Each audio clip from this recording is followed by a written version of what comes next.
Ok. Bom, então vamos começar. E assim, entretanto,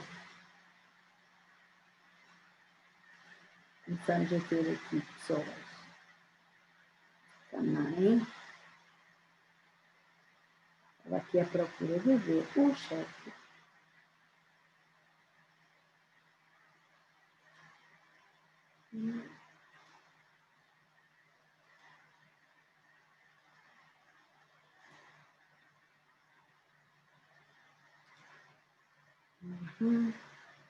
Estava aqui a procurar. Ok, vou pôr aqui ao lado que é para conseguir ver o chat também.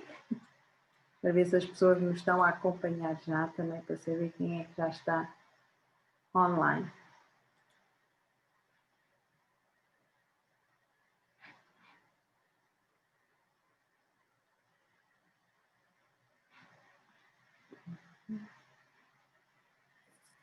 Só um bocadinho.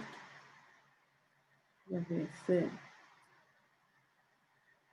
Esta parte é sempre a parte mais... Confirmação, se está tudo ok.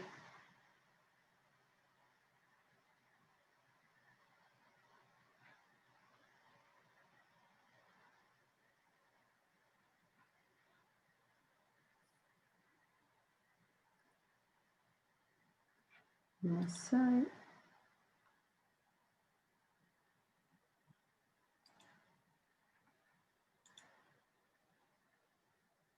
Não consigo confirmar aqui, não sei porquê, não sei. Estava aqui a tentar confirmar na página. Na página eu já tenho a informação, já estou aqui a ver que estás em direto, que estamos em direto. Ok. Era essa a confirmação que eu não... Ok, já consigo ver isso porque eu até tenho aqui com o telemóvel ao lado e estou mesmo aqui a confirmar que estamos em direto. Ok, boa. Assim, melhor ainda. Assim vou ficar só atenta aqui e vou colocar aqui, já estou... Ok. Muito bem. Então vamos estar em direto e vamos começar então. Vamos começar. Acredito que já temos aí muitos amigos, creio eu, né? Que as pessoas também estão curiosas um bocadinho, Lima, tá? em saber um bocadinho de ti, está bem? Então, olha, boa noite em primeiro lugar. Agradeço o teres aceito o convite. Já dava aqui algum tempo com esta ideia de poder juntar algumas pessoas a falar de uma educação que eu defendo, uma educação que eu também acredito. E o facto de eu também te acompanhar um bocadinho nas redes sociais, é verdade, acaba de ser um espaço de encontro também, né? E começamos a procurar outras vozes, e as vozes principalmente que também dão força um bocadinho à nossa forma de ver a educação. E daí também encontrei-te e fiquei super curiosa pela abordagem e principalmente pelo facto de não estares diretamente ligada à educação, né? Tipo a tua área ser da psicologia, e isto criou-me assim alguma curiosidade de pensar, ok, o que é que anda aqui uma psicóloga a fazer no meio da educação, a defender este tipo de educação? E fiquei bastante curiosa. E então daí o convite hoje, e também para falar um bocadinho desse teu processo, como é que tu chegaste até aqui, de onde é que vem essa paixão também, e principalmente da tua intenção, que eu acho que é muito clara. Está bem? Por isso, muito obrigada, Zulima, por estares aqui connosco hoje. Olha lá, Yolanda, olha, em primeiro lugar, muito obrigada eu por este convite e parabéns por esta iniciativa. Esta semana vai ser sem dúvida muito rica. E também obrigada aos que nos estão a ver agora, em direto ou depois, em diferido, pela abertura também e pela curiosidade de estarem cá e de se interessarem por estas abordagens. Alguns porque já as praticam, outros porque querem eventualmente saber mais. Olha, falando aqui um bocadinho de mim, então eu sou a Zulima Eugénia, há pessoas que me conhecem por Genia, o diminutivo de Eugénia. Eu nasci em Portugal e fui bebê para a Suíça, foi lá que eu fiz uma grande parte da minha escolaridade, e, portanto, na infância e na adolescência, e acabei por ter contacto com uma realidade que me enriqueceu muito. Primeiro porque contactei com variedíssimas nacionalidades. Eu no outro dia vi uma foto da escola primária em que éramos 10 nacionalidades na mesma turma, e isso era giríssimo. E depois também porque, de facto, o acesso que eu tive a uma série de aprendizagens e modelos pedagógicos também acabou por me enriquecer bastante enquanto pessoa. Depois vim para Portugal terminar estudos secundários e universitários.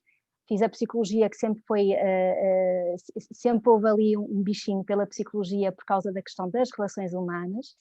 E escolhi então a psicologia clínica e da saúde, portanto, ainda por cima, não é psicologia escolar.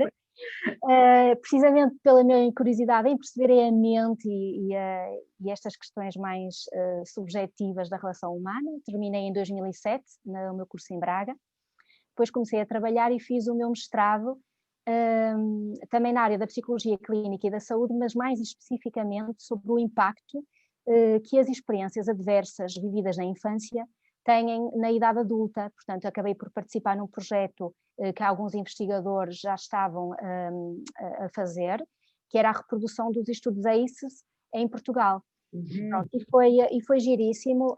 Pronto, isto deu continuidade àquilo que sempre foi a minha curiosidade, que era perceber de que forma é que a infância tem assim tanto impacto nas trajetórias desenvolvimentais ao longo da vida, porque estava documentado, mas também para mim era importante depois na prática perceber isso, não só através do estudo, mas depois através da prática clínica. Nos meus primeiros anos de carreira tive também o privilégio de estar em contacto com vários contextos educativos, porque fiz psicologia clínica, mas também alguma psicologia escolar. E acabei por ir parar a alguns jardins de infância, algumas escolas, e de estar em contacto com as diversas realidades do público e do privado. E foi assim que conheci gente maravilhosa, foi assim que eu conheci muitas crianças também, contextos de grupo, embora sempre fazendo trabalho de consultório também. Pronto, depois a grande mudança e o grande interesse foi após ser mãe, portanto em 2013, em que ainda me fez mais sentido questionar a forma como nos relacionamos com as crianças, porque aí estava a falar também de uma perspectiva muito pessoal, ou seja, também era o meu filho. Não eram só as crianças dos outros, mas também era agora a minha criança. E então houve muitas coisas que já faziam sentido ali, passaram a fazer muito mais sentido. Foi aí que eu comecei a estudar parentalidade consciente, mindfulness, de uma forma... Fiz este percurso de uma forma primeiro mais informal, um estudo muito autodidata, até depois fazer isto de uma forma mais formal e procurar certificações, mas sempre com um interesse cada vez maior, perceber, ok, isto faz mesmo muito sentido. Até que reparemos que mesmo na área da educação e da parentalidade consciente, muitos contributos de há décadas foram feitos por psicólogos, portanto, muitos estudos já é nessa área. A base, né? A base acaba por estar na Exato. psicologia, não é? Okay. Exato, portanto eu fui buscar um bocadinho mais disso, aprofundar, porque a faculdade não nos dá tudo e nós depois temos que seguir o nosso caminho. Sempre. Não é? Temos que seguir o nosso o caminho. crescimento, não é? O crescimento. Isso em qualquer área, não é? Aliás, mal do profissional que fica estanque, né? no saber inicial. Isso é um percurso. É verdade. E foi assim que eu fui-me ligando cada vez mais ao que me fazia sentido e deixando ir um pouco aquilo que, se calhar, num início de carreira praticava e até sugeria, mas que finalmente pude-me libertar porque tinha uma grande validação de que não precisava de ser assim. Uhum. Acreditas, agora estás a falar nisso, acreditas, por exemplo, que para quando nós encontramos novas abordagens é importante fazer essa desconstrução? Sim, sem dúvida, porque repara, eu, por exemplo, na minha formação académica, eu tive uma linhagem, eu tive professores fabulosos, no entanto, havia ali uma linhagem muito cognitiva ou comportamental. E embora me faça todo o sentido as abordagens cognitivas, essas sim, as cognitivas, as narrativas, a comportamental já nem tanto. E durante alguns anos, sobretudo os primeiros anos de carreira, até devido também à imaturidade, à insegurança, não é? É mais fácil nos prendermos às abordagens comportamentalistas. Elas são mais confortáveis, porque nos dizem que se queres ter este resultado, faz desta forma, se queres fazer assim, Há faz técnicas, né? As não é? técnicas. Há dicas, há estratégias, exatamente. E se naquela fase eu sentia-me menos confortável em receber pais que me procuravam ajuda e os convidar a refletir acerca disso, e era mais fácil lhes dar receitas e uma checklist de dicas, com o tempo cada vez me fui sentindo mais segura para dizer não precisa de ser assim, para mim isso não faz sentido, e se eles estiverem dispostos a fazer diferente, eu estou aqui para apoiar. E começaste a fazer esse caminho. E essa desconstrução. Sim, falaste, agora estavas a falar na questão dos pais, e aí se calhar é transversal à área da psicologia, como a da educação. Como é que foi esse trabalho diretamente com os pais? O facto de lhes apresentares uma nova abordagem, uma maneira diferente de olhar a criança, mesmo na área da psicologia.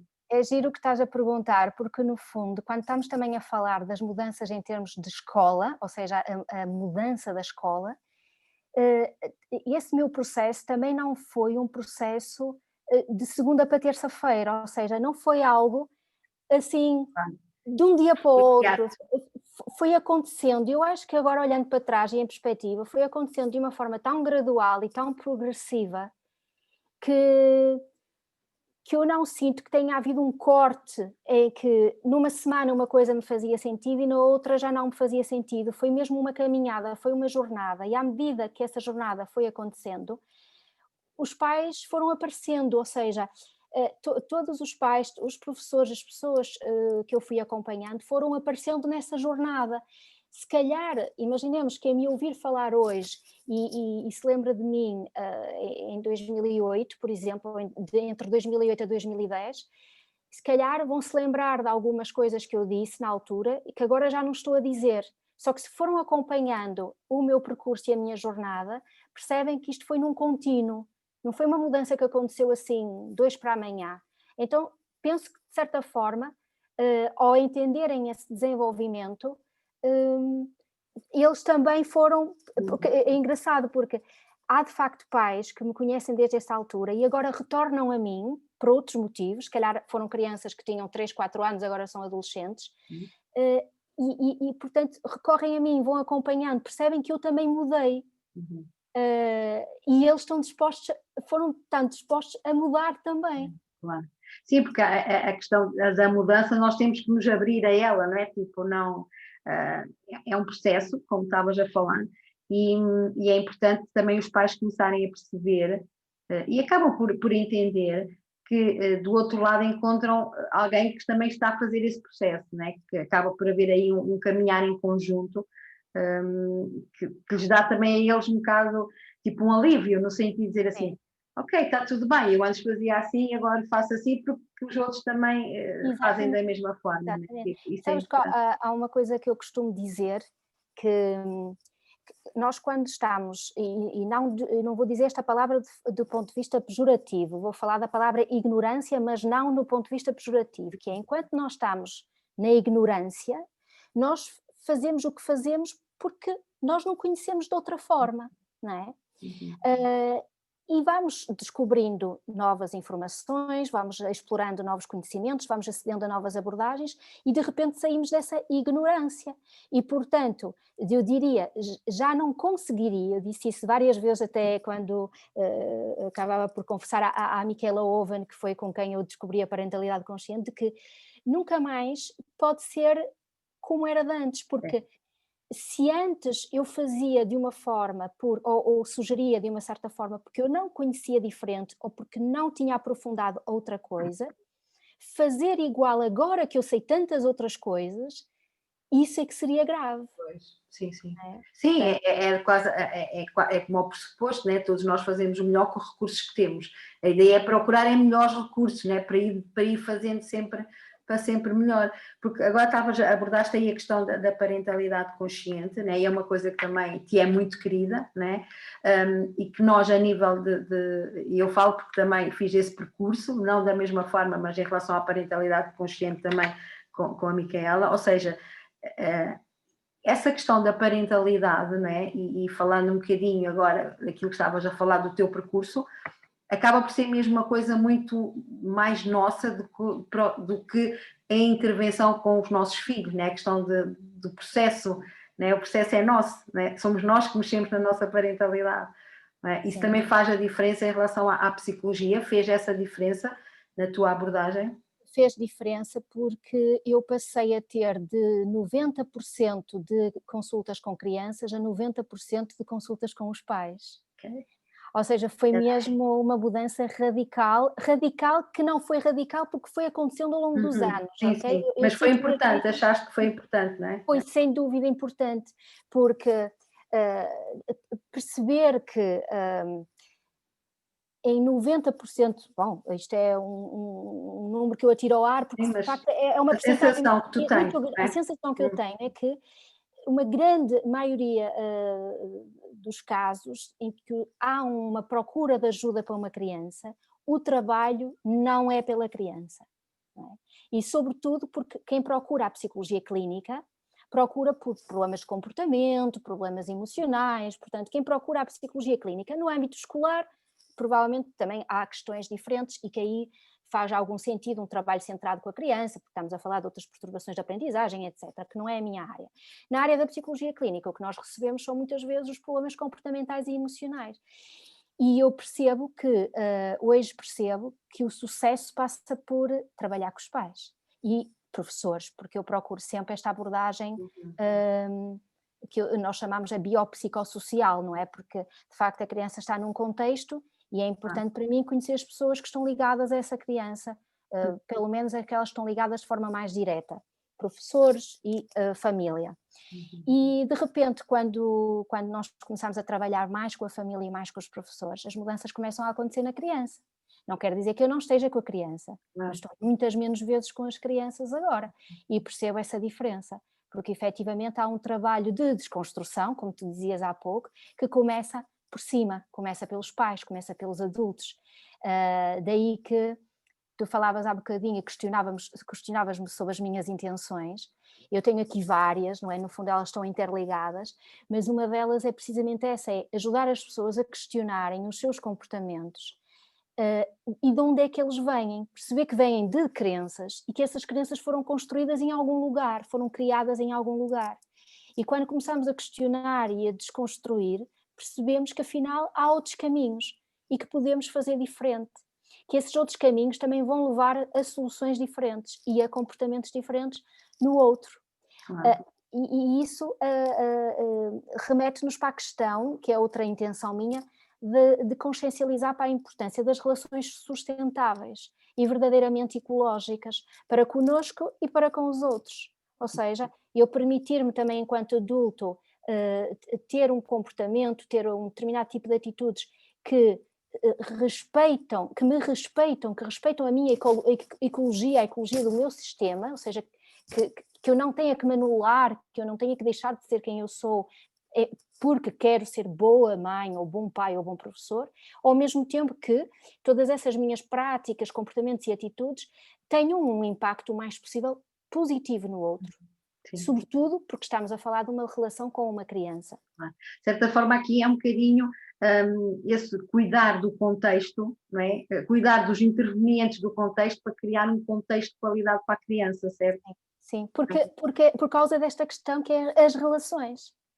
Porque nós, neste contexto de relação, damos sentido a nós e damos sentido aos outros. Portanto, era impensável, e isso foi o que me fez, embora que mesmo desde o início da minha carreira, que me interessava sempre por falar com pais e com professores, sempre. Mas de facto a intervenção estava mais centrada na criança. E porquê? Porque o que inspirava a minha intervenção na altura era essencialmente um modelo muito comportamental, não é? E hoje em dia eu até digo que para este tipo de modelos, não é, nem é preciso procurar um psicólogo. Não é? Para este tipo de modelos vai-se à net e o que não falta é dicas de como, não é? De como gerir comportamentos. Tudo, né? Não é? Tipo, fazes então, isto, tens isto, fizer isto não sei quantas vezes, né? E há abordagens que uma pessoa fica um bocadinho assustada porque acredita, é assim, era aquilo que estavas a falar, o facto dos pais irem procurar ajuda, podem encontrar esse tipo de ajuda, certo? Podem encontrar esse tipo de ajuda. Mas a questão aqui também é perceber que, ok, essa ajuda que eles estão a receber dentro dessa linha, se vai ter os resultados a longo prazo, que se calhar é um bocadinho a tua abordagem, não? Sim, Tipo, um sim, trabalho... exatamente, exatamente. Sabes que a questão tem a ver com, essencialmente, o impacto que isso causa. Porque em termos de resultados, nós até sabemos que se calhar as abordagens comportamentalistas, em muitas situações, têm resultados a curto prazo. Só que não se sustentam no tempo. Daí que depois temos de estar constantemente a aumentar a força dessas estratégias. Quer seja a força das recompensas ou a força do castigo. Sim, claro. E isto começa a ser uma escalada cada vez mais perigosa, que a certa altura também se vira contra nós, não é? E depois aí o adulto percebe que o jogo está-se a virar ao contrário. E pegando isso, era o facto de, sei lá, de uns pais terem este tipo de abordagem, sei lá, com uma criança de 3, 4 anos, por exemplo, né? E chegar a uma altura da adolescência e tipo, ok, o que é que eu faço agora, né? O que é que eu faço agora que isto já não vai funcionar, seja qualquer, né? Seja recompensa, seja punição, né? E aí é quando chega, na verdade, se calhar a hora de dizer, ok, o que é que eu fiz? Porque isto agora, na verdade, não é forma de... Não é forma de... Enquanto que aquilo que estavas a falar, e que eu partilho, acredito mesmo, na questão de uma abordagem mais consciente, né, em relação aos pais, que acaba por ser um processo baseado na relação, automaticamente é uma relação que só tem tendência e só pode ir melhorando com os anos, né? Porque Exatamente. vai aumentando a qualidade da relação e não tanto como a abordagem contrária, que normalmente a relação vai se deteriorando até ao longo dos anos, né? Quando é feita dessa forma. O que é que... Vai exatamente porque se vai perdendo essa conexão, não é?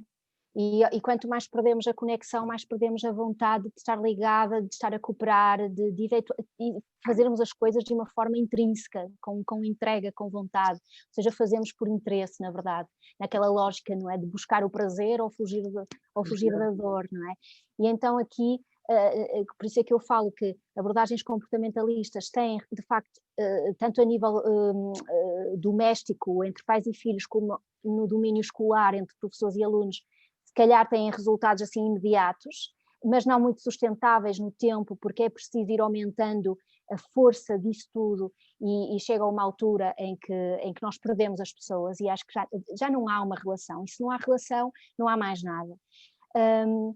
Esta abordagem mais consciente dá trabalho, mas é importante que a gente esteja seguro, não é? Do que é que sustenta este trabalho, quais são realmente então as nossas intenções, o que é que me vai guiar neste trabalho, o que é que eu espero com este trabalho, que muitas vezes é algo mais a médio ou longo prazo.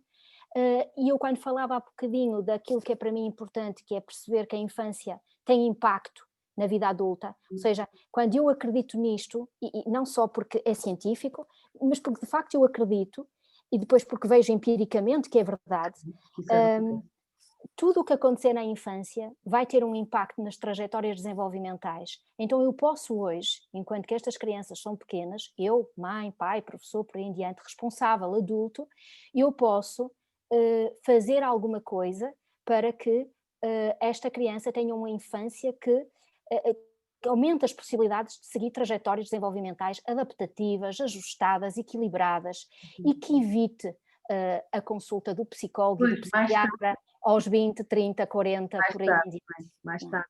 Agora, canalizando aqui essa tua abordagem na escola, que é um bocadinho os contextos desafiantes, né, escolares, porque acabam por ser muitos anos, né, as crianças passam muitos anos dentro desse contexto educativo. Que tipo de abordagem, né, e isso estamos a falar hoje daqui, que tipo de abordagem é que defendes em relação aos profissionais de educação, seja pré-escolar, seja qualquer nível de ensino? Funciona dessa forma? Achas que faz sentido ir por aí também? Quando eu falo com esses professores, auxiliares, educadores por aí, não é? Eu entrego sempre os valores da parentalidade consciente e acho que eles são pilares aqui que sustentam as intenções e que ajudam também a materializar essas mesmas intenções. E quando falamos dessas abordagens menos comportamentalistas, eu continuo a achar que é possível também aplicá-las e com as devidas imperfeições e com a devida margem de erro, porque é natural que estar a educar um filho não é a mesma coisa do que estar numa escola com 20 alunos ou mais, e por isso há margem para a imperfeição, desde que a gente tenha essas intenções e esses valores presentes, porque eles vão guiar. E então os valores da parentalidade consciente, aqui há quem já os conheça, há quem não conheça, são valores que eu às vezes, eu fiz na partilha desta live, na divulgação, falei um bocadinho sobre isso, dizendo que às vezes eu imagino uma escola em que no mural da escola, portanto logo ali à entrada, estivessem pintados, desenhados e escritos os valores da escola, que no fundo é os valores das relações, o valor das relações humanas, que é o igual valor, a integridade, a autenticidade e a responsabilidade pessoal. Depois podemos falar um bocadinho sobre eles. E que em termos de sala de aula, mais do que regras de sala de aula que são logo comunicadas nos primeiros dias de aulas aos alunos. E que às vezes, desculpa interromper, que às vezes encontramos escolas em que estão nas paredes essas regras. Também nas paredes, nos átrios, nas salas de aula, e há duas coisas interessantes aqui, não é? Interessantes de questionar, que é, por um lado, elas já estão feitas, não é? Elas já estão feitas, não são feitas sequer do ponto de vista colaborativo, com a participação dos alunos. Elas já estão feitas. É muito comportamentalista, está aqui o que se deve preencher para se ser um bom menino. Caso não se faça isto, há castigos, não é? E não se é bom menino, vá. Primeiro isto, e segundo, muitas vezes são formuladas pela negativa. Sim. Nós também sabemos que a nível cognitivo também não funciona, não é? Tipo, a nível científico até, até estão mal formulados, não é? Um bocadinho esse desconhecimento também que se calhar é a altura de começar a questionar mesmo mais as coisas, não é? Que estão institucionalizadas, não é? Que eu também sinto, apesar de tudo, sinto mesmo muito, cada vez mais, e se calhar depois também, no fundo, tu que estás mais ligada à educação, irás se calhar corroborar ou não, mas eu sinto que os profissionais da educação também vão se interessando cada vez mais por fazer diferente. E porque há aqui uma coisa engraçada, é que todos nós já percebemos que a escola tradicional, que ainda prevalece em Portugal, não serve mais. Não serve. E o que é giro nisto é que as crianças de hoje, como também não são as mesmas, também são diferentes, elas são apelidadas de desafiantes, mas eu até chamaria estas crianças de mensageiras, porque elas vêm transportar uma mensagem para esta escola, que é, ela não serve e está na hora de mudar. E acho que é isso que também tem levado muitos profissionais da educação a procurarem mais, melhor e diferente, porque eventualmente para ver o que é que nós conseguimos fazer com uma abordagem diferente, porque percebemos que desta forma não funciona. Sim, e eu também noto, é interessante porque acaba por ver essa procura, está a acontecer nesta altura nos dois contextos da criança, no familiar e no escolar, porque também se vê muitos pais à procura além da parentalidade diferente, mas também uma escola diferente, também há essa procura, sentes isso também? Sim, mesmo muito, sem dúvida. Obviamente que quem nos procura, a nós psicólogos, nessa abordagem, quem sabe que trabalhamos com essa abordagem e nos procura, já à partida vem com alguma abertura, ok? Claro que quem vier com a expectativa de receitas e checklist, à partida vai perceber logo que não vai funcionar, mas também a minha experiência me diz que depois de uma pequena resistência inicial, que pode durar uma consulta, máximo 2, as pessoas começam-se a entregar. E isso é giro de ver, sabes? Às vezes eu tenho consultas em que à primeira eu penso assim, Jesus, aqui está um muro, está mesmo, isto vai ser complicado. Mas depois percebo que à segunda, à terceira consulta as pessoas também se vão permitindo abrir. Sim, porque também os valores que tu defendes também os praticas, não é? E aí se calhar isso também, que essa congruência também é sentida, não é? Pelas pessoas que procuram, não é? Quando nós, isso acontece em muitos profissionais, e eu conheço alguns da área da educação, muito, muito bons, aliás temos alguns até em comum, em que nota-se essa congruência, né? A intenção está muito bem definida também quando chegam quando têm os seus grupos, quando recebem os seus grupos no início do ano, há essa intenção, com base, eu conheço, né, mais na área da educação de infância, mas conheço excelentes educadores que a base da sua prática está na relação com as crianças. Isso para mim é assim, uau, né? Né? São os sobretudos, como eu costumo dizer. É mesmo, é mesmo. É verdade isso, sabes? É verdade isso, porque repara que isto que tu disseste da congruência é mesmo importante, ou seja, nós sentirmos e vivermos aquilo que também estamos a pregar, ou seja, a defender, não é? E isto é importante até quando nós falamos de uma abordagem consciente, porque também às vezes o que nós sentimos é que há pessoas, há pais, há professores que procuram uma abordagem diferente, mas ainda não acreditam muito nisto. E então tentam pôr em prática, mas com a mesma intenção anterior, que é, no fundo, o que eu quero é que a criança me obedeça e que faça o que eu quero, no fundo, que sirva aos meus interesses. E então, percebes, não há, eu quero fazer diferente, mas não estou alinhada com isso. Mudam a forma de fazer, mas não mudam a intenção, ou seja, não trocam a expectativa pela intenção, não é? Tipo, há aqui qualquer coisa que não vem tudo, só vem parte, não é? Só vem parte. Então não é sentido, não vem de dentro. E é natural que as crianças também vão sentir isso, por mais que no conteúdo, não é? Aquilo pareça mais agradável ou pareça mais respeitador, ou a criança até sinta, até gosto desta forma como falam comigo, mas se isto não for realmente sentido, se isto for mais uma estratégia, porque a abordagem consciente também pode ser usada como uma estratégia. Claro. E se for usada como uma estratégia, a criança também vai sentir. As crianças são maravilhosas porque elas captam tudo.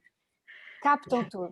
Tem as antenas fantásticas, né? Tem umas antenas fantásticas. É porque eu costumo dizer que esse captar vem um bocadinho porque elas estão connosco em relação, não é? Tipo, elas sim estão connosco em relação. E aí acaba por, nesse investimento que eles fazem connosco, conseguem-nos fazer essa leitura na totalidade, porque eles estão presentes, não é? Eles estão presentes. Nós é que estamos muito poucos conscientes, tanto na área da parentalidade como na área da educação, né? Eu já estive assim um bocadinho dos dois lados, né? E tenho essa noção dessa capacidade que eles têm, se nós quisermos, né? Que estavas a falar um bocado de aprendermos com eles, né? Porque eles funcionam com os fundamentos e com os princípios e com as atitudes do mindfulness, por exemplo, e da parentalidade consciente. Os meninos têm muito presente isso, não é? É giro. E quando eu falava aqui mesmo destes valores, não é? Do igual valor, que é um tratamento com equidade, da integridade, da autenticidade, da responsabilidade pessoal, isto tem que vir de cima, não é? São valores, quando eu falo com professores, quando falo com pais, não falo no sentido de começar por praticar isto já com a criança, no sentido de dizer que as crianças entre irmãos, entre alunos, têm que se comportar com base nestes valores, porque isto viria a ser um formato um bocado alternativo à questão das regras, porque nas regras também diz, não fales mal do colega, ou não batas aqui, ou não faças assim. Não, no fundo é começar por nós, o tratamento que eu enquanto adulto tenho para com esta criança, que nesse tratamento, nessa relação, eu pratico igual valor, eu pratico respeito pela integridade, eu pratico abertura à autenticidade e o estar aberta, no fundo, àquilo que a criança é na sua plenitude, e o promover a responsabilidade pessoal. Portanto, se a criança vê que isto vem de cima, mais facilmente ela vai praticar com ela própria e com os seus colegas e com os de cima. Portanto, acaba por ser um modelo, certo? Acaba por ser um modelo que ela recebe do adulto, né? Porque eles seguem os modelos e procuram esses modelos. Em relação às escolas, Lima, por exemplo, tu sentes que a escola está aberta à intervenção, a essa entrada de ar fresco, de coisas novas, principalmente quando vem da área da psicologia? Sim, eu sinto que há abertura.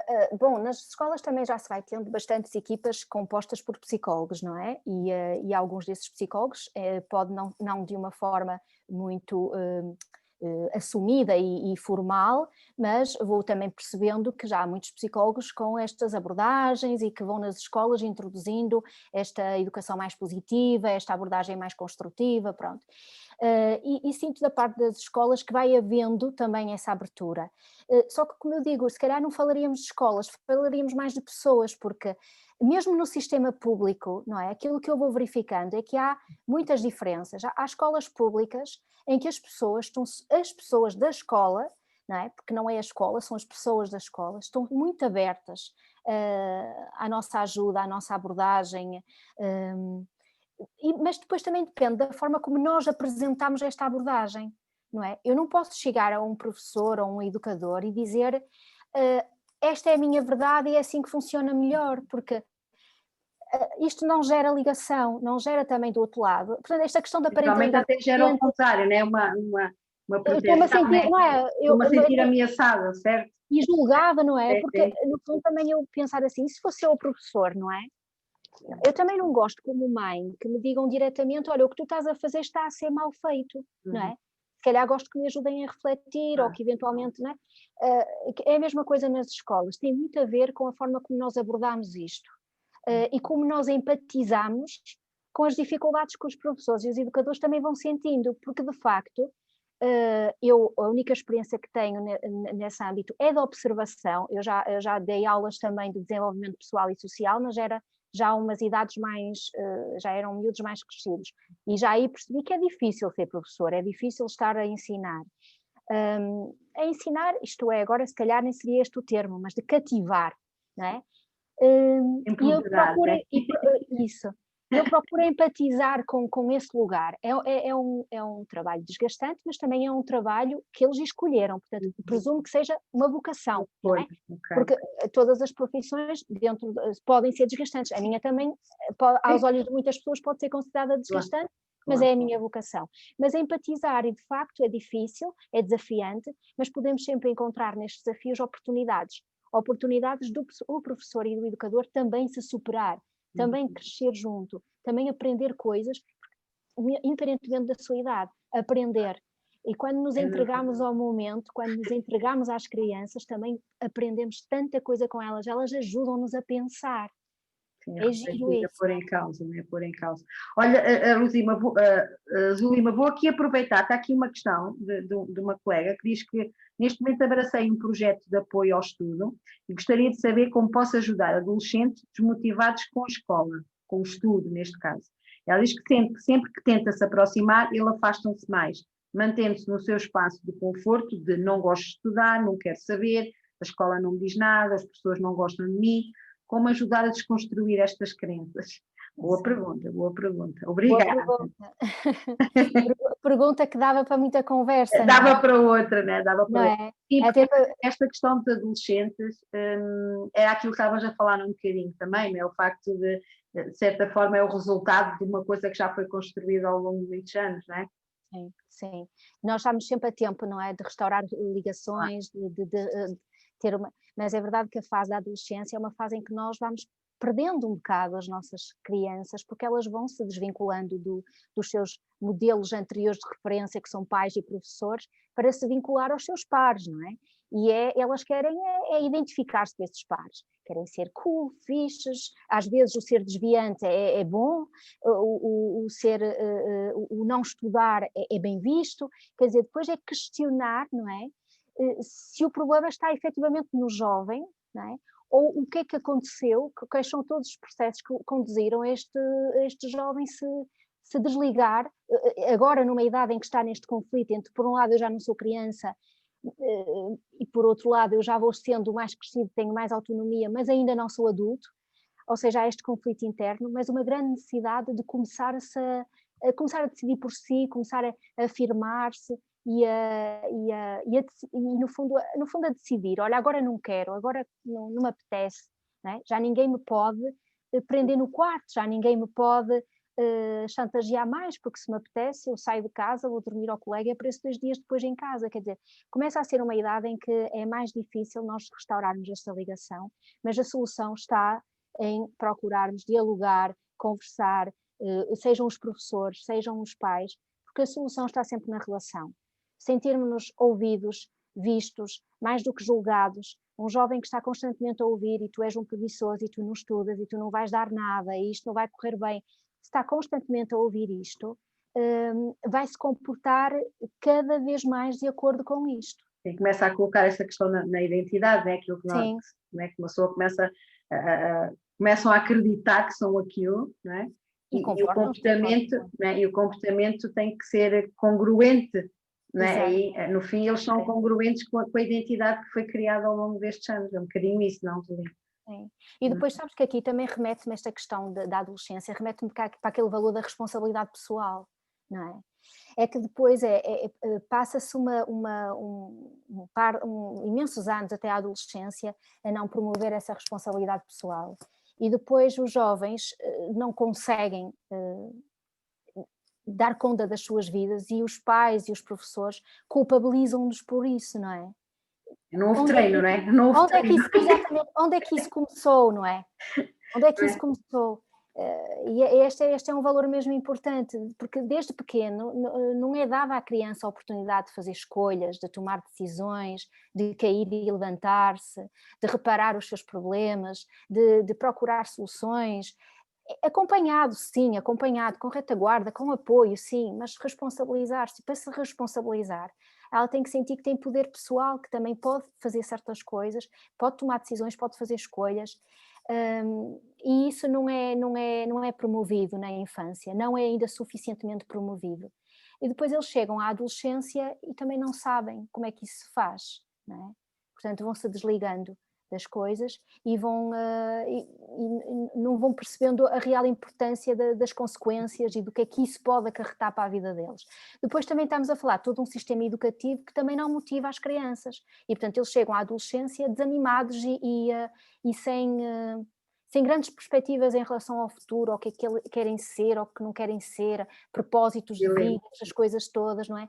Porque é um sistema de ensino que, na maioria das vezes, os formatou para números, para letras, para um conjunto de conhecimentos, sem dar espaço a que eles se conheçam na sua plenitude, explorem a sua criatividade, deem espaço à sua autenticidade, de fazer escolhas de coisas que querem aprofundar, coisas que gostam mais, outras que gostam menos, desenvolver talentos. De certa forma, uma escola com os valores da parentalidade, né? Voltamos aos mesmos. Né? Exatamente, sim. Né? Que fazia sentido, porque esta questão, e era uma questão também que eu, não só na adolescência, mas se calhar não sei se vai-se notar, também sinceramente não tenho esse conhecimento. Achas que, por exemplo, este ano, né? E nós estamos no ano, enfim, sem referências sequer, né? Nem dá para comparar com nada. Achas que isso também a nível desta motivação, seja nos adolescentes, seja mesmo mais novos, achas que houve interferência também? Ou se calhar acontece todos os anos a mesma situação? A questão da desmotivação. Sim, eu seguramente posso dizer que esta pandemia veio trazer esse impacto negativo nas crianças, mas muito nos jovens. Repara, eu tenho verificado, e isso até é preocupante, que esta pandemia veio trazer uma dependência que já existia, mas que se tornou ainda mais flagrante, que é a dependência dos ecrãs. E se isto nas crianças é um bocadinho mais fácil de nós assumirmos ali alguma responsabilidade, colocarmos alguns limites, ali a partir de uns 9, 10 anos começa a ser mais difícil e nós temos visto, eu tenho reparado isso em consulta e não só, depois do que vou observando, que temos cada vez mais jovens dependentes dos videojogos, isso é muito mais frequente até nos rapazes, e muitas meninas também muito dependentes das redes sociais, dos vídeos, de todas essas coisas todas. Exatamente. E depois vem associado uma grande desmotivação em relação ao que é a aprendizagem. Tradicional, como é que não tem nada disso, não é? Pronto, que já essa fase, não é? Puberdade, adolescência, são fases de grande identificação com pares, lá está, como eu estava a dizer, uma fase de maior isolamento, em que fecham-se mais no quarto, estão mais ligados com os amigos em rede, pronto.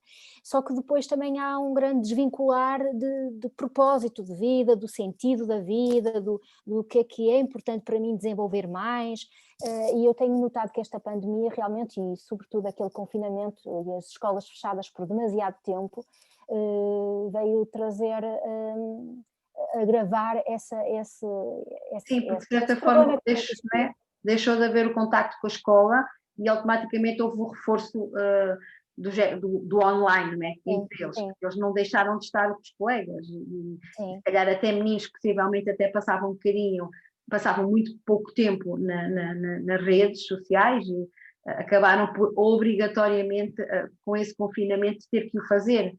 Né? Também acredito que tem. E depois também porque os videojogos, as redes sociais, tudo isso traz uma estimulação constante, traz uma estimulação rápida, uma gratificação imediata, e isso ativa zonas do nosso cérebro, não é? De recompensa, Sim, e de ativa vício, zonas né? de recompensa. De vício, É, exatamente. E depois isto faz o quê? Faz com que percam as capacidades de cultivar a paciência, o envolvimento, todos esses processos importantes na vida real, não é? Porque na vida real as coisas acontecem num claro, fluir claro. próprio, num processo próprio, nós não temos logo O tempo de maturação, reconhecimento, é o tempo de maturação.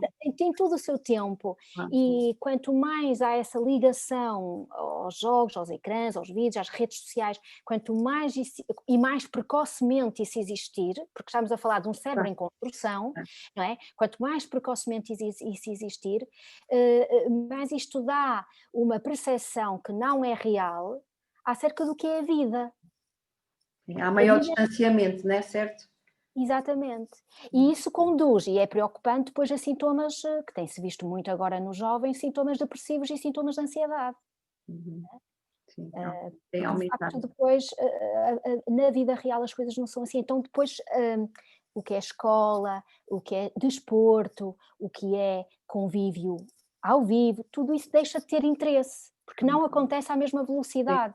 Sim, sim. Não recebem, ou seja, não recebem naquele momento aquilo que recebem num videojogo, por exemplo. Sim, Né? sim. Tipo, pois, acaba por ser uma disputa em glória e até desleal entre a escola, né? Entre os professores e propriamente. Ou será, sei lá, não havendo soluções mágicas, ok, Zulima, eu sei que não há, mas que abordagem é que pode ser feita para contrariar um bocadinho tudo isto? Eu acho que aqui as escolas, não é, têm que perceber que estão a morrer, não é? Estão a morrer e que têm que realmente se reinventar. Como diz o professor Carlos Neto, que eu adoro ouvi-lo, as escolas têm que sair daquelas quatro paredes, têm que sair daqueles muros e têm que se reinventar, porque há uma missão no professor e no educador, que é cativar, não é? É cativar. Se o aluno está cativado para a aprendizagem, ou seja, mais do que receber sempre informação e conhecimento, mas ser cativado para aprender, então esse aluno não vai trocar um ecrã, não vai trocar um videojogo por essa dimensão que implica uma dimensão afetiva, emocional, porque nós aprendemos muito mais quando temos emoções envolvidas. E outra coisa que eu não queria deixar de dizer hoje, que eu acho mesmo importante, eu acho que esta escola, que eu para mim acho que é uma escola possível, e porque eu vejo muitos exemplos a acontecer, é uma escola que se vai tornar mais possível no dia que nós acabarmos de uma vez por todas com as avaliações quantitativas, porque os adultos passam a vida a dizer às crianças, o que importa é participar, não são os resultados, não é? E depois na prática não são congruentes, porque as escolas estão focadas na avaliação e não na observação. É importante observarmos, é importante estarmos em ligação com cada perfil de cada criança, deixá-lo desenvolver-se ao seu ritmo, acompanhar aquilo que são os seus gostos, os seus talentos, ir inovando aquilo que é a educação, que é sair daquela cadeira sentada durante 7 horas do dia, explorar, pesquisar, investigar, e quando deixar de haver esta pressão em relação às avaliações quantitativas, quando deixar de haver esta pressão, porque esta pressão é colocada nos professores, que por sua vez é colocada nos pais e que por sua vez é colocada nos miúdos. Porque hoje em dia os pais, exatamente, hoje em dia os pais são pais que têm que ter as suas profissões, têm que ser mulher e homem, têm que ser pais, têm que ser explicadores, professores. Porquê? Porque há esta pressão da avaliação quantitativa. Se não houvesse avaliação quantitativa, nós não estaríamos neste stress. As crianças provavelmente não se desmotivariam tanto com a escola, desfrutariam mais por haver o quê? Uma observação qualitativa ao longo do tempo, em que todos Sim. saem A vencedores. imagem individual, não é? Ao fazer-se esse registro, essa observação do processo, não é? Seria uma descrição mais individual daquela criança, não é? Qual é o percurso que ela está a fazer, o que é necessário incluir, o que é necessário estimular mais, o que é necessário oferecer, passava um bocadinho por aí, não? E isso seria mais respeitador, isso seria mais consciente, seria mais inclusivo, seria tudo aquilo que na teoria se fala e se escreve, mas que depois na prática falta ainda ver a acontecer. Claro que as escolas não são totalmente autónomas, nós sabemos que isto também parte, só que já há mudanças a acontecer. Repara que a partir do momento que há a possibilidade da flexibilidade curricular, que há a possibilidade dos professores criarem o seu próprio projeto educativo, o seu projeto pedagógico, tudo isto já veio abrir espaço para esta mudança na escola, que parte das pessoas que compõem a escola, não é? Claro. Sim, é pelas pessoas, não é? Voltamos às pessoas, não é? Voltamos a isso. E aí automaticamente, a nível da motivação, o facto da criança e do jovem sentir-se importante, né, e valorizado no seu papel ativo, naturalmente que aí a motivação iria... Claro que sim, claro que sim. Crescer. Repara, quando aquele valor, o igual valor, não é? O igual valor significa que todas as nossas emoções, necessidades, comportamentos têm o mesmo valor, independentemente da nossa idade, estatuto, raça, religião, profissão, nível socioeconómico, etc.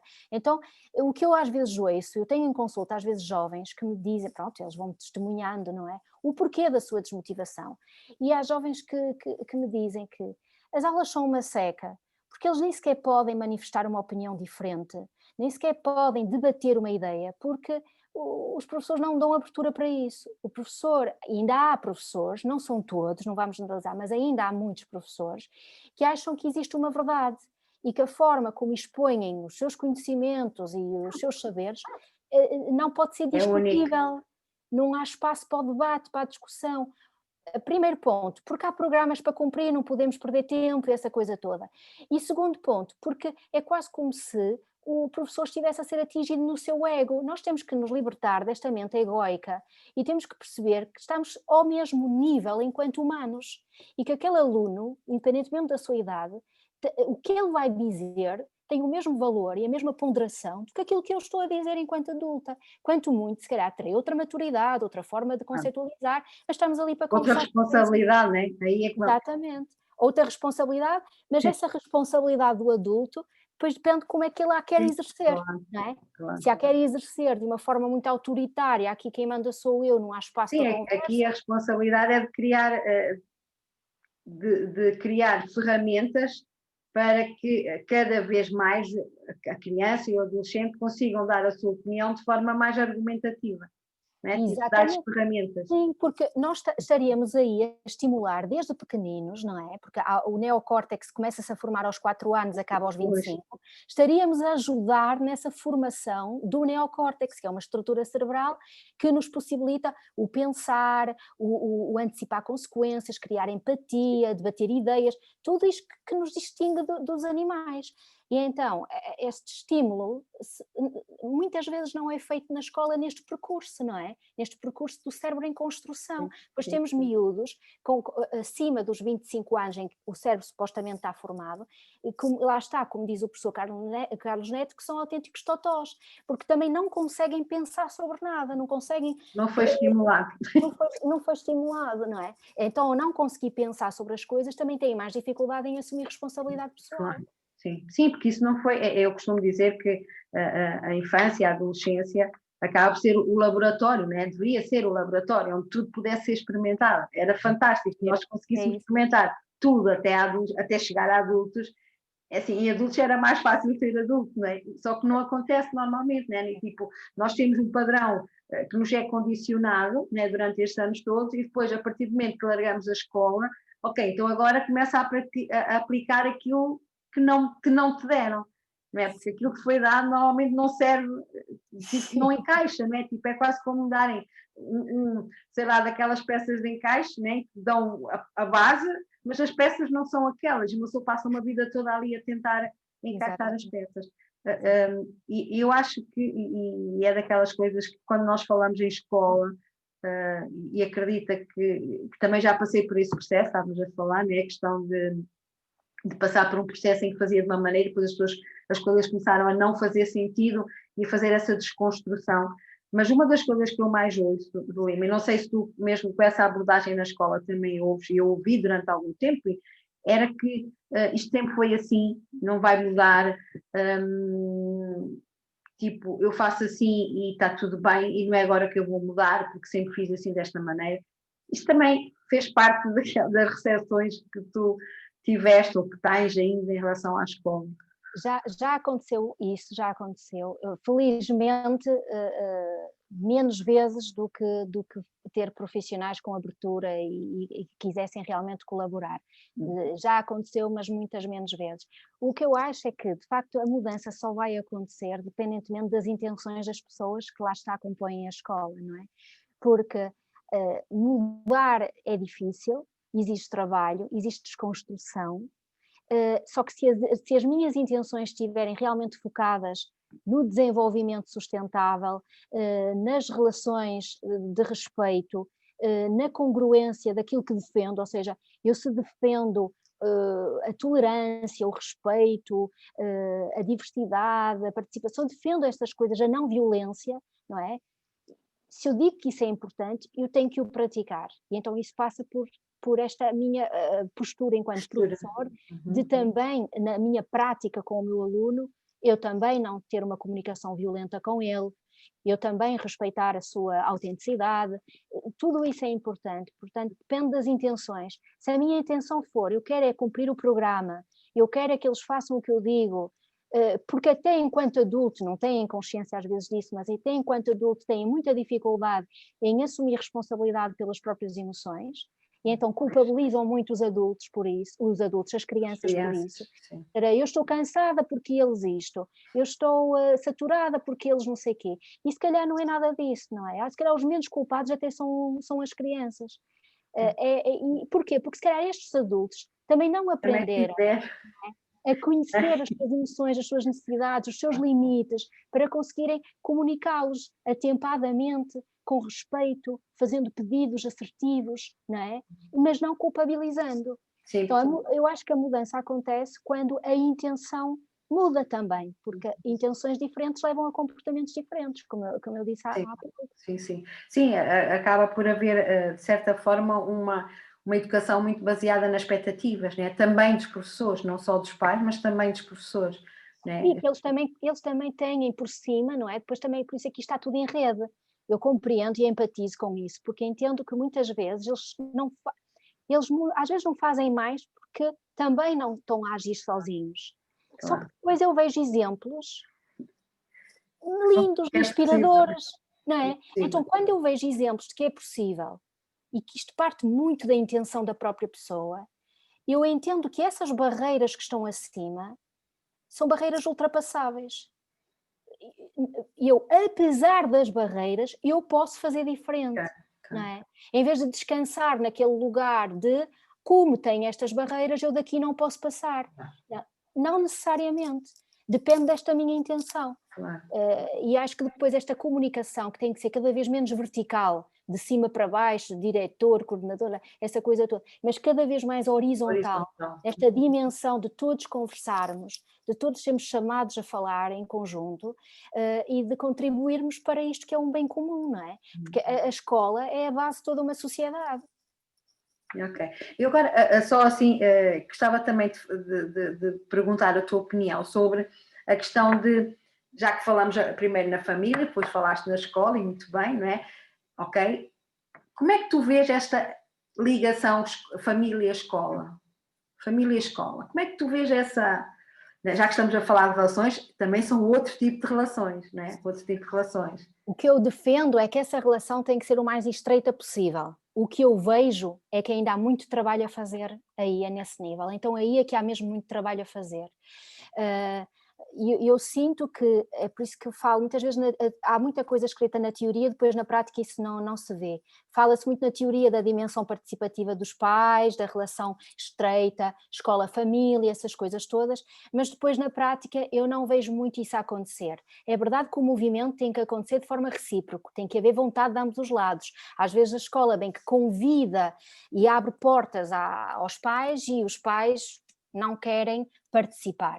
Não é? Depois também vejo pais que querem estar mais ativos e participar mais, mas eles um pouco fechadas as portas, não é? Portanto, essa relação é importante, e porquê? Porque quando nós sentimos que fazemos parte de um processo, não é? Por exemplo, se eu enquanto mãe sentir que a escola me vê, reconhece as minhas preocupações, quer ouvir-me, quer ouvir as minhas sugestões, abre-me portas, percebes? Eu sinto mais vontade de colaborar. Não é? Isto acontece do outro lado também. Se a escola sentir que os pais estão presentes, querem ajudar, então se calhar a escola vai colaborar mais com os pedidos dos pais. Esta é a dimensão afetiva e emocional de toda a aprendizagem. Nós temos que sentir que pertencemos a algum lugar, que alguém nos está a ver, que não somos instrumentos só. Para quando serve, nos convocam, não é? Hoje, normalmente vamos voltar à mesma abordagem comportamental, que Sim. normalmente chamam-nos quando as coisas correm mal, não é? Como pai vamos ser castigados, é? Correu mal, pronto, já temos um recado, porque enquanto mãe estás a ser chumbada, não é? Sim, sim, também passa um bocadinho por isso, né? Tipo, uma pessoa tipo, oi, que chamam à escola é porque alguma coisa não correu bem, né? Isso também acaba por ser, tipo, a tal situação de desmotivação, estávamos a falar um bocado em relação aos adolescentes, também acaba por ser um bocadinho em relação às famílias. E depois, olha, voltamos aqui a outra questão, que é a da responsabilidade pessoal, porque depois, quando não corre bem alguma coisa, se não houver esta união, esta colaboração, não é? Este trabalho de equipa, então é assim, se correr mal, a culpa é da escola. Se a escola sentir que algo corre mal, a culpa é da família. Portanto, andamos sempre aqui a atribuir culpas, ninguém assume responsabilidade pessoal. E depois, quando se juntam os dois, a culpa é da criança, não é? E depois... Ou seja, eles são os valentões, não é? No meio disto tudo, são mesmo os valentões, porque acabam por ser um bode expiatório, aqui entre aspas, mas dos dois contextos em muitas situações. Porque, na verdade, o que eu noto é que essa aposta na relação, não é? Possivelmente, e aí concordo a 100% contigo, que na verdade a aposta na relação, em qualquer tipo de relação desta triade, né, entre a escola, a família e a própria criança, assim, não direi aqui a magia, não é? Não há aqui truques mágicos, mas se calhar é o caminho a fazer, não é? No sentido de criar relações saudáveis, neste caso. E eu acho que era mesmo tipo, eu acho que esta ideia, adorei a tua ideia, Lima, de pôr nas escolas tipo o moral. Adorei. O moral dos valores. Já estou aqui a pensar que na verdade acho que era, vamos fazer uma petita. E olha que aqui até dava para envolver artistas, ou seja, há muitas crianças e há muitos jovens que têm um jeito e um talento enorme para o desenho, outros mais para a escrita, outros até para grafitar, ou seja, até podia ficar assim uma obra de arte giríssima no mural da escola. E depois é assim, eu falo destes valores, não é? Podem ser outros, eu falo destes porque estes de facto foram entregues quando estudei parentalidade consciente, fez-me muito sentido e acho que eles dizem tudo, porque eles dizem tudo o que é mais importante nas relações humanas. E quando fala-se em criar um mundo melhor, humanizar, essas coisas todas, estes valores estão cá e temos que começar por nós. Não é? Não podemos. Acho que em relação à escola, e mesmo em relação às famílias, a abordagem que às vezes faço também com as famílias e com a escola, em relação ao igual valor, é aquele que para mim é muito querido, não é muito fácil, ok? Não é muito fácil, porque nós também temos as nossas coisas, mesmo eu, né, que já ando aqui como tu há algum tempo, né, dentro destas intenções muito conscientes, mas em relação à escola, sei, e é desse contexto que estamos a falar mais, que possivelmente é o valor mais desafiante, né? Não direi difícil, mas mais desafiante, né? Porque normalmente quando se liga à questão do igual valor, vai sempre a questão da permissividade, né? As pessoas confundem muito isso e é verdade que quando falo do igual valor não tanto com os pais, porque é assim uma relação mais próxima, mas, por exemplo, se eu falar para um grande grupo, se for uma formação, um workshop ou assim, há pessoas que às vezes não me conhecem, não há a mesma ligação, não é? Próxima, então eu vejo imensas caretas. Esse é o momento em que eu vejo imensas caretas, ou caretas mesmo de admiração, outras de reprovação. Mas o que é isto? Isto agora é o quê, afinal? Agora vão fazer tudo que querem, agora vão ter tudo igual, é que... Sim, não. E então temos que sempre frisar isto, não é? Que de facto nós estamos apenas a falar de uma relação baseada em equidade. Isso não quer dizer fazer tudo o que se quer, porque se pudéssemos fazer tudo o que queríamos, já também não era igual valor, porque não estaríamos a respeitar também o outro, não é?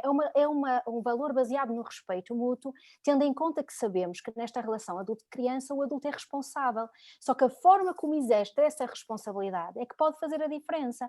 Se exercer de uma forma autoritária, vai achar que só ele é que manda e que pode fazer tudo em detrimento da idade e da maturidade e por aí fora. E, portanto, não vai praticar igual valor, porque se uma criança lhe disser olha, eu estou-me a sentir assim, ou eu quero parar de fazer isto, ou eu preciso agora de não comer mais, ou eu preciso de parar porque eu não consigo fazer este exercício, ou eu estou com vontade de ficar em silêncio porque me dói muito a cabeça e está muito barulho. Quer dizer, se cada vez que uma criança manifestar uma emoção e uma necessidade, ou comunicar um limite e disser um não, o adulto lhe diz sim, sim, quer dizer, ou para de chorar, ou deixa de estar assim, ou não precisas nada disso, estiver a desvalorizar, não validar aquela emoção, necessidade, ou legitimar aquele seu limite, não está a praticar igual valor, está a dizer aquilo que tu sentes, pensas e queres, não tem valor, não tem interesse, isso é coisa de criança, não interessa. Não é? E esta é toda a diferença. Eu posso continuar responsável, liderar uma relação pela minha autoridade pessoal e procurar o melhor para a criança, dando-lhe espaço para ela ser quem é. E dando-lhe espaço para ela comunicar, aprender também a observar-se e a comunicar aquilo que ela observa. Não é? Esta é que é uma relação baseada no igual valor. Agora, claro que vai haver momentos, em casa, na escola, em todo o lado, em que isto não corre bem, em que nos salta a tampa, em que nem sempre conseguimos praticar o igual valor. E aqui vem aquela regra mágica que é pedir desculpa, reconhecer e restaurar a ligação, porque essa é algo que é intuitivo em nós. Nós não podemos perder isto que é intuitivo em nós, que se perde com as abordagens comportamentalistas. Nós deixamos de ter vontade de restaurar a ligação com as pessoas porque perdemos-nos das pessoas. Então esta questão é mesmo importante, esta intuição, nós nascemos com um impulso para restaurar relação. E é por isso que as crianças às vezes fazem as suas traquinices e tudo mais, e elas voltam à mãe, à professora, fácil, não é? elas vêm, para elas é fácil. É e nós às vezes continuamos com aquela cara... Né? Mesmo com os amiguinhos, né? Eu como educadora em sala, tipo, eles tinham grandes discussões e batiam-se e tudo, e passava um bocadinho, era como se nada fosse. Eu olhava para ele assim, uau, isto é mágico, quem me dera conseguir fazer isto, né? Perdoar desta maneira tão verdadeira, porque aquilo era um perdoar mesmo verdadeira, né? Era um fazer de conta, né? Olha, lá está, porque há este instinto de restaurar a ligação. Nós adultos temos que nos desmontar um bocadinho e sermos mais humildes e percebermos que está tudo bem quando nos passamos da cabeça, também acontece. Há que saber sair do trono e dizer, ok, olha, pedir desculpa, reconhecer, não podia ter falado contigo assim. E restaurar a ligação, a conexão. Sim, é a partir daí. Olha, está aqui uma questão que também acho interessante, que tem a ver com a utilização de Ritalina, sendo quase dando a ideia que é uma solução mágica para o aluno fazer, tipo, em relação à escola. Aqui está, a Andréa está a pedir se a Zulin podia falar um bocadinho sobre este tema, sobre a questão desta utilização, não é? A Ritalina e outras medicações semelhantes, psicoestimulantes, geralmente prescritas para meninos com o transtorno de hiperatividade e déficit de atenção. Este transtorno neurodesenvolvimental, ele existe, não tanto quanto ele é dito, não é? Existe numa percentagem que não é assim tão elevada, porque em muitos casos não está adequadamente diagnosticada, mas é uma perturbação neurodesenvolvimental que existe. E quando ela existe e é acompanhada devidamente, às vezes é necessária uma medicação psicoestimulante, só que isto é algo que não pode ser feito de ânimo leve, ou seja, porque uma criança não consegue se manter sentada, ou porque uma criança nem sempre foca a atenção, ou porque gosta mais de mexer com o corpo, ou interrompe mais a sala de aula, não quer dizer que essa criança precise dessa medicação. Se calhar até precisa da meditação, mas não dessa medicação. A boca estava a fugir, já estava a pensar. Sim. O que eu acho que é muito importante é uma avaliação multidisciplinar e que possamos, em primeiro lugar, perceber quem é aquela criança, em vez de logo rotular, diagnosticar e tudo mais, quem é esta criança e como nós sabemos, Yolanda, quais são também as necessidades desta criança, porque há crianças... O contexto está adaptado às suas necessidades. Exatamente, porque há crianças que são mais físicas, são mais energéticas, há miúdos que precisam de mais experiências, precisam de mais estímulo, lidam muito mal com a rotina, com muita estrutura, e tem que haver aqui, da parte até do adulto, do professor, do pai, cortes nessa rotina, não é?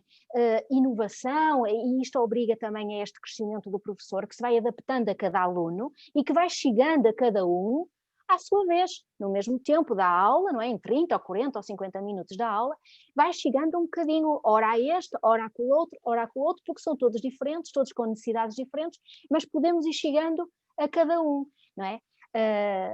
Eu vou dizer, muitas vezes, meninos e famílias que me procuram, porque a criança fala muito, ou porque mexe muito, ou porque isto, na maioria das vezes eles acabam por não precisar nada desse tipo de medicação.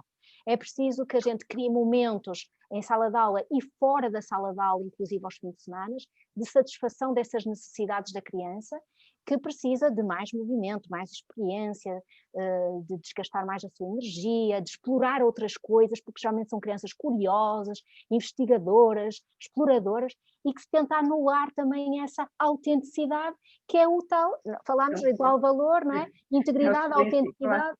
Mais uma vez voltamos aí, a autenticidade, a criança poder se revelar e nós entendermos o que é que podemos fazer para ajudar, sem que necessariamente isto passe pela medicação. Há situações em que esta perturbação existe e quando ela é diagnosticada é medicada no sentido de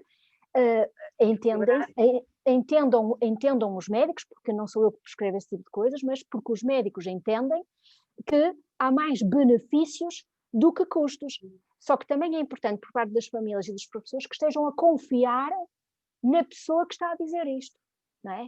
Isto também é muito importante. Claro. Que estejamos a confiar, e às vezes é bom até termos uma segunda opinião. Claro, perguntar, sim, fazer esse estudo até, né? E dentro do tempo, tipo, não ser uma coisa para sempre, né? No sentido, ok, toma agora e vai, não, às vezes também pode ser até a nível de momento, né? De ajudar aquele equilíbrio e depois a própria criança conseguir fazer essa autorregulação, né? Que é tão importante. Porque sabes que quando essa perturbação existe mesmo, e ela é real, ela por norma afeta o rendimento. E então quando ela começa a afetar o rendimento ao ponto de afetar o sucesso escolar, mas eu não estou a falar propriamente de sucesso em termos de notas, estou a falar do rendimento, ou seja, a criança tem potencial, a criança tem capacidade cognitiva e a criança está a entrar em desânimo aprendido porque está a ter grande insucesso escolar devido a esta perturbação, e é aí que se calhar há mais benefícios em fazer uma terapêutica para a criança não entrar em sofrimento e isto até afetar a sua autoestima. Só que também há outras situações em que há miúdos que têm um perfil assim mais ativo, mais distraído, mas não afeta propriamente dito o rendimento escolar. Para que a medicar, não é?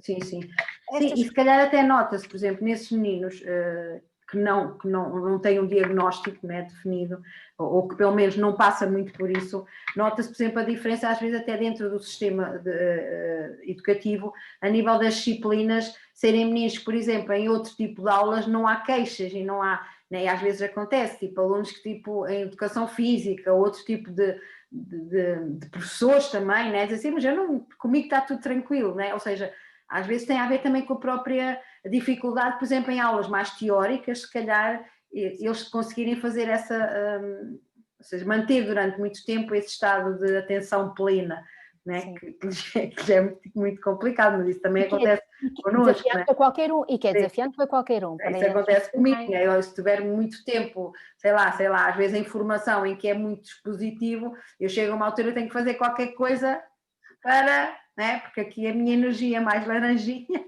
para quem entende um bocadinho disto, para quem já ouviu falar, começa aqui a dar-me comichão no corpo, e eu assim, já está difícil. No entanto, é assim, e tenho uma estrutura de muitos anos de abordagem comportamentalista que diziam que eu não podia, né? Então já me eduquei. Mas os miúdos pequeninos é um bocadinho isso, e eu lá está, mais uma vez, perto do adulto, não é? Sim. Criar momentos de continuar a cativar aquela criança. De respeito, de ouvir e perceber, ok, o que é que esta criança está a precisar neste momento, não é? É um bocadinho isso. Então, esperemos ter respondido à Andreia. Creio que sim. Estava a ver se ela tinha dito alguma coisa, acho que era essa só a questão que estava. Ok. Creio que não. Estava aqui a confirmar, a ver se havia mais alguma questão para ti, mas acho que não. Zulima, em relação assim agora para quase assim nos últimos minutos, alguma coisa que queiras tipo deixar assim reforçado aqui para quem nos está a ouvir? Ora cá, mensagem, o que é que eu quero deixar como mensagem? Eu queria deixar como mensagem que as pessoas questionem, que vocês, professores, educadores, pais, questionem o que vocês fazem, questionem a vossa congruência, se realmente aquilo que defendem, quando dizem à criança, não é, que é importante respeitar a diferença, não tratar com violência, essas coisas todas. Portanto, se realmente depois vocês praticam isso na vossa relação com a criança, se são congruentes, questionarem os vossos comportamentos e as vossas abordagens, priorizarem sempre as relações com base na equidade, esse respeito pelo igual valor é mesmo importante. Também a importância de terem coragem para serem autênticos, porque às vezes representamos papéis, enquanto professores, enquanto pais, passamos às vezes a vida num teatro em que representamos papéis, em que colocamos máscaras, porque achamos que ser professor, educador ou pai, mãe é de uma determinada maneira. Portanto, tenham a coragem para serem autênticos, para encontrarem o que vos faz sentido, isto que falamos hoje ou outra coisa qualquer, mas o que vos faz sentido, e sejam quem são, porque ao serem quem são, também permitem à criança que ela também se revele e que seja quem é, e isto tem uma repercussão muito grande na autoestima. Quando eu sinto que posso ser quem eu sou e que sou amada mesmo assim, que sou aceito mesmo assim, não é? Não preciso de ser outra coisa para pertencer ao grupo ou para ser a queridinha da professora, eu não preciso, eu só preciso ser eu. Isto vai-me nutrir a autoestima de uma forma maravilhosa, não é? E vai-me poupar mais tarde, se calhar, crises existenciais, procura de ajuda psicológica, para encontrar quem eu sou, para me reconciliar comigo mesma. Então, sejam autênticos, porque o modelo vem sempre de cima. Sejam corajosos para mostrar essa autenticidade, para dar esses passos numa abordagem diferente para uma escola, uma abordagem consciente para uma escola diferente, portanto, corajosos, dar pequenos passos. A mudança não acontece de hoje para amanhã, acontece num contínuo, são pequenos passos que se vão dando. E acima de tudo, não esquecermos também que esta infância é um período mesmo muito sensível e que vai afetar trajetórias desenvolvimentais. Portanto, temos como adultos responsabilidade acrescida aqui em proporcionar uma infância saudável. E, finalmente, a mensagem é acreditar que isto é possível, não é? Acreditar que é possível. Não ficar naquela zona de é complicado, isto é muito difícil, isto não é bem assim, não ficar nessa zona. É acreditar, porque quando acreditamos, quando sonhamos, nós caminhamos e os sonhos realizam-se.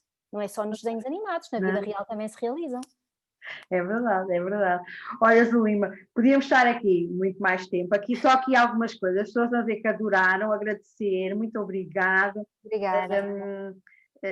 Vamos encontrando por aqui, porque na verdade as nossas intenções cruzam-se, acreditamos também as duas e muitos mais no poder da relação, né? No poder da relação. E acho que está um caminho, né? A questão de uma escola mais consciente, ou uma escola diferente, com diferentes abordagens, porque às vezes eu quando defendo a questão da consciência na escola, não defendo uma forma de fazer, mas sim esta tomada de consciência. Quando eu assumir uma prática, eu saber que ela representa a minha intenção e não porque se faz assim. Quando eu falo numa abordagem consciente, é nesse sentido, né? De cada professor colocar a sua identidade naquilo que está a fazer com os meninos, porque só assim também consegue trabalhar muitos anos. Nós trabalhamos muitos anos, né? E é uma profissão desgastante, mas eu acredito que seja muito mais desgastante se nós não acreditarmos naquilo que estamos a fazer ou não conseguimos colocar naquilo que fazemos as nossas crenças, né? Por isso eu acho que é importante o teu trabalho, que acompanho e vou continuar a acompanhar, é quase uma bandeira, né, que tu tens. Eu noto que é uma bandeira nesta questão de trazer a consciência e os valores da parentalidade consciente para dentro da escola, que é tão importante. E muito, muito obrigada, um beijinho. Obrigada eu, Yolanda, obrigada também pelo teu trabalho e por estas iniciativas. Olha, faz estas coisas muitas vezes e também muito obrigada aos que nos estão a ouvir, e eu não queria deixar de agradecer, porque algumas pessoas podem, eu não sei quem está aqui a ver, mas depois vou ver, Marisa, a Célia, a Andréa Carvalho, a Nancy, Bruna Barbosa, Ana Reis, Marisa. Tantas pessoas que nos estão a ouvir como e outras que poderão vir a ouvir, ou então que espiritualmente me possam ouvir neste momento. Eu quero realmente agradecer, porque nós falámos algumas coisas que não correm ainda muito bem, mas há muitas coisas que correm muito bem, e há pessoas maravilhosas. Eu vivo em Viana do Castelo, acabo por conhecer melhor esta realidade. Temos escolas a funcionar de forma maravilhosa, temos professores e educadores espetaculares, temos projetos aí muito giros, em escolas públicas inclusive, e há realmente pessoas que estão a fazer a diferença, sinal que é possível. Eu queria agradecer a essas pessoas todas, não só Viana, porque também fora... eles andam por aí. Eles andam por aí e eu tenho contactado com muitos, e realmente isso dá-nos alento e faz-nos perceber que é possível, e essas pessoas também merecem o nosso reconhecimento para continuarem no caminho, porque estamos a vê-los, nós estamos a vê-los, e eu estou a vê-los e estou a gostar muito do que estou a ver. Por isso fico mesmo muito agradecida. Obrigada. Faço minhas as tuas palavras, que na verdade é um trabalho de louvar. Ok? E por essa importância da infância, né? Por essa importância da infância. Por isso, olha, um beijinho e agradecer novamente a quem nos está a ouvir e quem nos vai ouvir mais tarde, e avisar também que amanhã estaremos cá novamente com a Teresa Vozone, que vai nos falar do seu projeto fantástico, que é o Jardim Pinhal, e é uma pessoa também muito que faz parte do grupo dos agradecimentos. É mesmo, dos resistentes também. Por isso, olha, um beijinho, muito obrigada. Obrigada. Até à próxima. De coração. Deus, beijinho a todos.